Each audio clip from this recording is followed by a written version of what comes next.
Olá, galerinha. Nesse vídeo nós vamos dar continuidade ao nosso estudo de tópicos de estatística não paramétrica e especificamente no teste dos sinais. Então é a parte 2 dos testes dos sinais. Agora nós vamos fazer o teste dos sinais para dados emparelhados no programa R, tá? Então na parte 1 nós vimos como entender esse teste, né? Qual é a filosofia desse teste.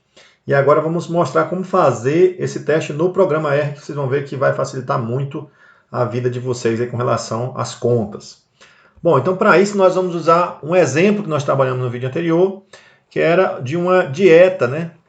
Um grupo de 20 pessoas participou de uma dieta e aqui você tinha o peso antes da dieta e o peso depois da dieta. E o objetivo nosso aqui é testar se essa dieta teve efeito para a maioria das pessoas, ou seja, se a diferença do peso antes com o peso depois do peso antes, ela foi negativa, ou se não houve diferença entre os grupos. Então nós fizemos essas diferenças, subtraímos aqui manualmente, né, um peso depois do peso antes, e obtivemos esses sinais aqui feitos no vídeo anterior.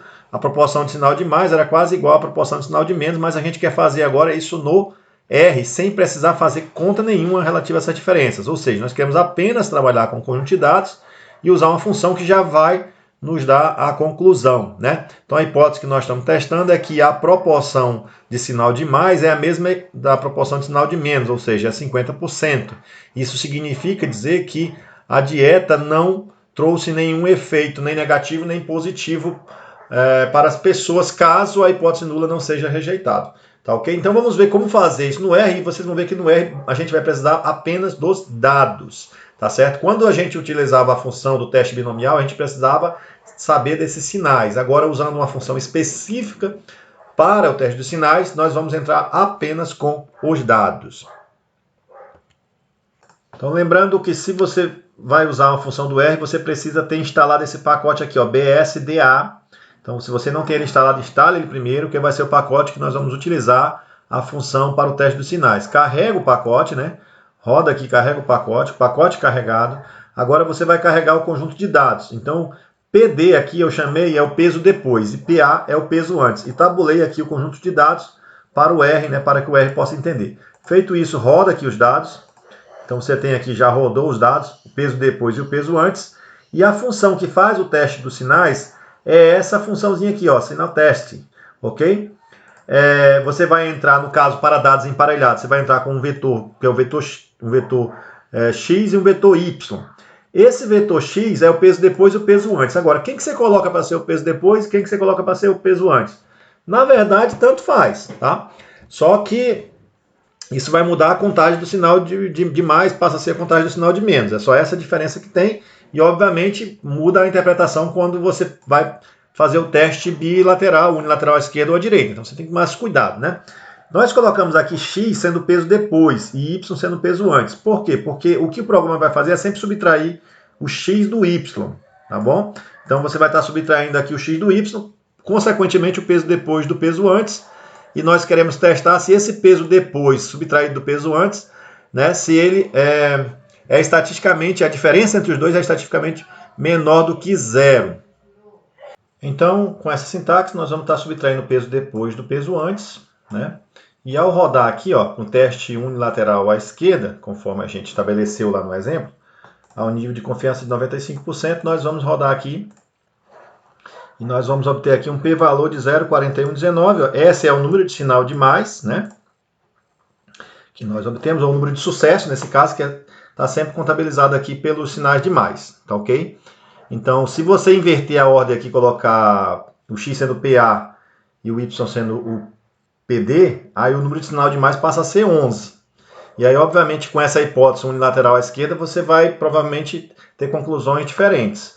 Então, um pouquinho de cuidado aqui nessa ordenação. Nós estamos subtraindo depois do antes e estamos fazendo esse teste unilateral à esquerda, tá certo? Se o teste fosse bilateral, não ia ter tanto problema entre o antes e o depois. A verdade é essa. Agora, quando você está fazendo um teste unilateral, é importante essa diferença. Quem que você está subtraindo? Observe que aqui sempre está subtraindo o x do y, ou seja, nesse caso, depois do anterior.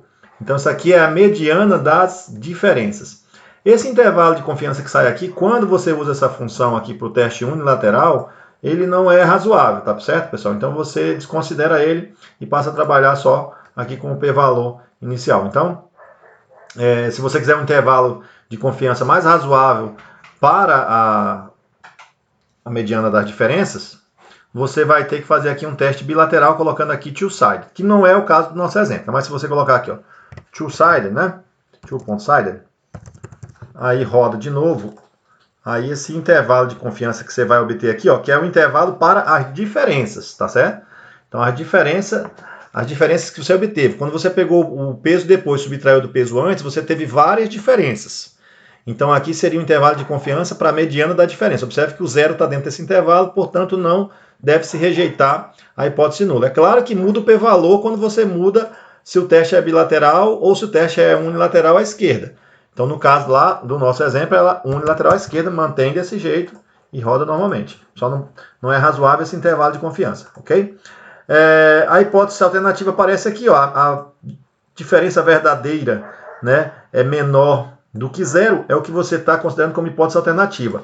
A hipótese nula é que a mediana da diferença, das diferenças, verdadeira, né, a verdadeira mediana da diferença, ela é igual a zero. Contra a verdadeira mediana das diferenças é menor do que zero. Então você não rejeitou a hipótese nula, portanto você ficou que, por enquanto, né, com esses dados, não há motivo para você duvidar que a verdadeira mediana das diferenças é diferente de zero. Em outras palavras, não há motivo para você duvidar que essa dieta funcionou, porque o peso depois não está tendo muita... provocou diferença entre o peso antes. Bom, então esse é o primeiro exemplo que a gente fez lá para o peso dos indivíduos. Tem o segundo exemplo aqui, que nós vamos estar mostrando aqui agora, que é para uma dieta de engorda de bois. Então, no exemplo 2, nós vamos trabalhar aqui com a situação de a dieta de engorda de bois. Então, o pesquisador, ele tinha 30 animais antes do procedimento e ele colocou numa certa dieta de engorda. E ele observou que todos os pesos aumentaram, é razoável isso acontecer, né, quando você tem um procedimento bem trabalhado de engorda de animais. Bom, então nesse caso não teria muito sentido você testar se o peso antes ou depois teve diferença, porque a gente observa aqui claramente que todos os pesos aumentaram, então não precisa fazer teste nenhum. Entretanto, o pesquisador ele desejava saber o seguinte: se a mediana das diferenças era superior ou não a 65 kg. Ou seja, se essa diferença entre o antes e o depois, se 50% delas, né, dessas medianas, eram superiores ou não, dessa diferença, eram superiores ou não a 65 kg. Então ele quer fazer um teste para a mediana das diferenças. Ou seja, essa diferença entre um peso e depois, do antes e do depois, será que os 65 kg, será que os animais no grupo como um todo, eles vão alcançar peso superior a 65 kg ou inferior a 65 kg, considerando agora o grupo como um todo, né? Então, esse já é um objetivo mais interessante, porque obviamente ele observou que houve diferenças no grupo, mas agora ele estabeleceu aqui um valor limite para essa diferença, ou seja, será que essa engorda ela vai produzir nos animais, né, um peso no grupo como um todo? É claro que eventualmente alguém pode escapar, né, superior a 65 kg em mediana, né? Então, ele elaborou a seguinte hipótese: a mediana das diferenças é de 65 kg, quanto a mediana das diferenças é superior a 65 kg. Então aqui no programa R, nós vamos agora rodar os dados. Aqui é o peso antes dos animais, nós tabulamos aqui já. Aqui é o peso depois, roda os dados, então você tem aqui o peso antes e depois. E o que vai mudar aqui na função signal test? Você tem que o x é o peso depois, y é o peso antes. A mediana das diferenças do peso depois pelo peso antes é igual a 65, isso é a hipótese nula. E a hipótese alternativa é que é maior, por isso eu coloquei aqui a sintaxe greater, né? E o nível de confiança de 95%, que nós não vamos nem interessar muito nesse intervalo de confiança por enquanto. Roda ela aqui, e o que nós observamos aqui? Ó?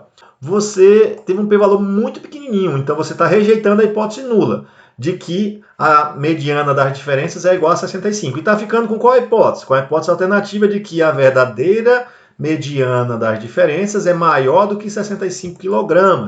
Tá certo? Esse intervalo de confiança aqui ele não é razoável, você esquece ele. E aqui tem a mediana da diferença estimada, que deu em torno de 70,43 kg. Ok? Se você quer um intervalo de confiança aqui para essa mediana estimada, você vem aqui e coloca two-sided, que aí você vai ter um intervalo mais propício aqui para essa situação, tá? Então tem que ter esses cuidados aqui com a sintaxe. Quando você roda aqui, obviamente quando você rodou aqui, não está mais valendo a hipótese que você estava testando unilateral, passou uma hipótese bilateral, mas aí o intervalo de confiança para verdadeira mediana estaria aqui, ó, de 68 até 72 quilogramas. Por isso que você rejeitou a hipótese nula de que era de 65 quilogramas. Então a verdadeira mediana das diferenças entre o depois e o antes dessa dieta de engorda é um valor compreendido entre 68 e 72. Estou falando apenas da diferença. Ok, pessoal? Então é isso aí, espero que vocês tenham entendido como utilizar essa função, signal test, né? Ela tem que ter esses cuidados quando o teste é unilateral, quando o teste é bilateral, mas é uma função que vai fazer tudo para você diretamente. Então não precisa você ficar fazendo o estudo das diferenças, dos sinais, porque ela já vai fazer tudo isso para você. Valeu, até o nosso próximo vídeo, espero que vocês tenham compreendido aí.